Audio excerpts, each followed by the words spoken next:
Hi everyone, Christina here. Welcome to another card video at my YouTube channel and blog. Today I'm going to be using the Pretty Peonies stamp set from SugarPea Designs. I love this stamp set, it's so beautiful, and I thought it would be great to watercolor it. So I'm going to use some Fabriano Artistico Extra White watercolor paper.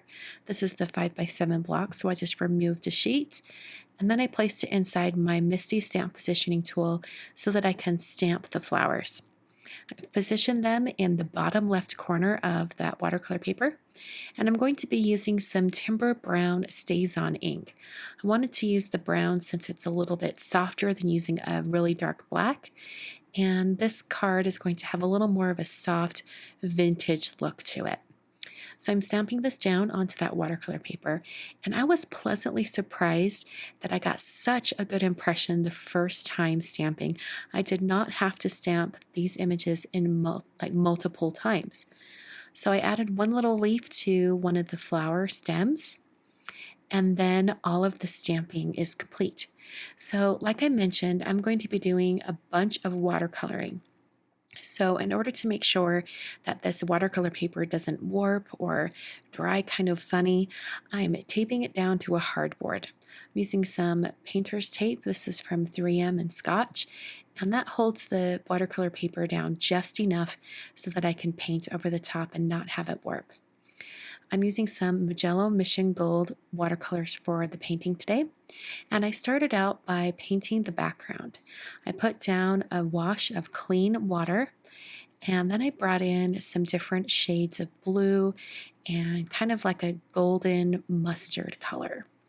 And I wanted to have kind of a mixture of these two shades. I thought it would look really, really pretty.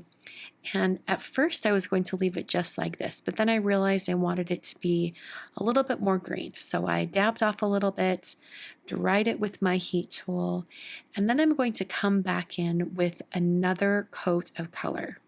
So after it was dry, I put down some more water over the top so it would soften any color, and then I brought in a little bit of green.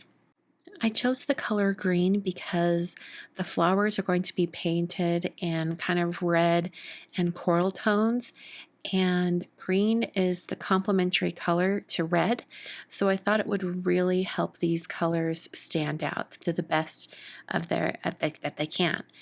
So I started out with kind of a pale coral color, and I painted just a little bit on that smaller flower, and then I brought in a nice pink shade over on this bigger flower.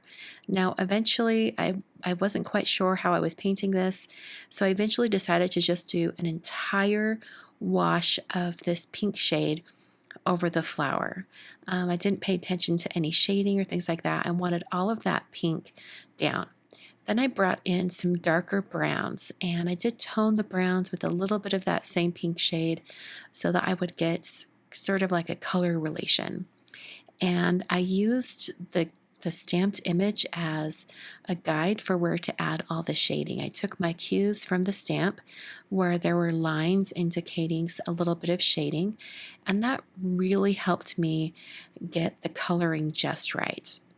So of all the flowers that I painted on today's card, I think I like that first flower I did the most because I reserved some of those areas to be highlights, kind of the lightest areas. I was unable to do that on the pink one because I filled the entire space with that pink shade.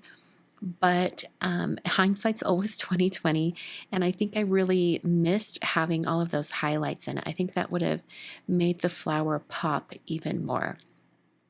So when it comes to the leaves and the stems, I started out with that same yellow ochre shade, kind of like a muted yellow mustard color. And then I started bringing in some green. And I did it in this order because I wanted a little bit of the yellow to kind of shine through, and I wanted that to be the lightest shade on the leaves. So I added a couple different shades of green, trying to intensify the color and get lots of contrast. I wanted it to stand out. The other thing that was really good about starting with kind of like that muted yellow shade is that it really lends itself to this sort of vintage look that I've got going here.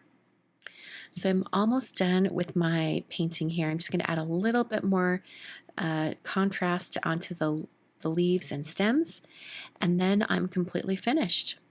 So I removed it from my hardboard, and thankfully everything dried down very flat. You just want to remember to wait to remove the tape until your watercolor painting is completely dry.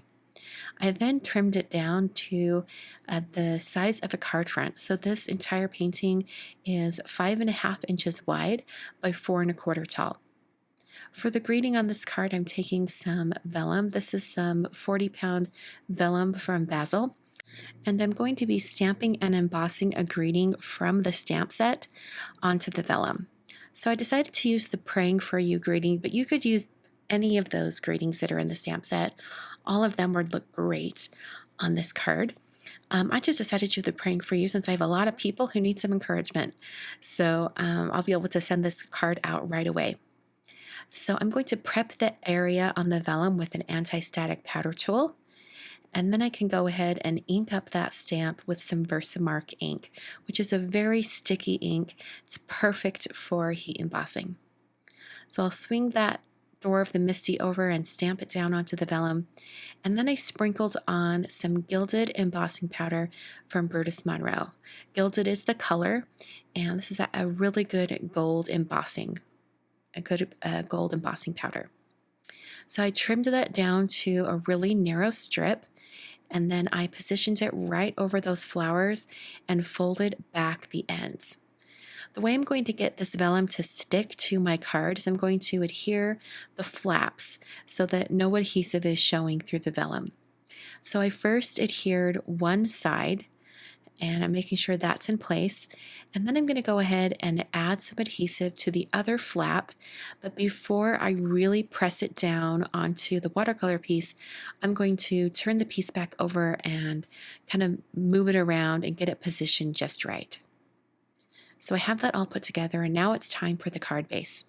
The card base I'm using today is made out of some Neenah Classic Crest Solar White 110-pound cardstock, and I just scored that at 5.5 to create a side folding card. I then added some Tombow Extreme adhesive to the back of that watercolor panel, and then pressed it down onto that card base. So it's adhered from edge to edge and nothing will kind of pull up. I then took a gold Posca pen. This is actually a brush tip pen, but it might be easier to do this with one of their regular markers. And I just added some gold lines going around this entire card design. And if I would have been thinking, I would have added these lines before the vellum, but I did it after the fact, so I just drew those lines over the top of the vellum. I used a ruler for that as well. So that is the card for today. Hope you guys enjoyed. I really love how this turned out, and I kind of want to paint more of these flowers. Thanks so much for watching today. I will catch you guys in another video very soon.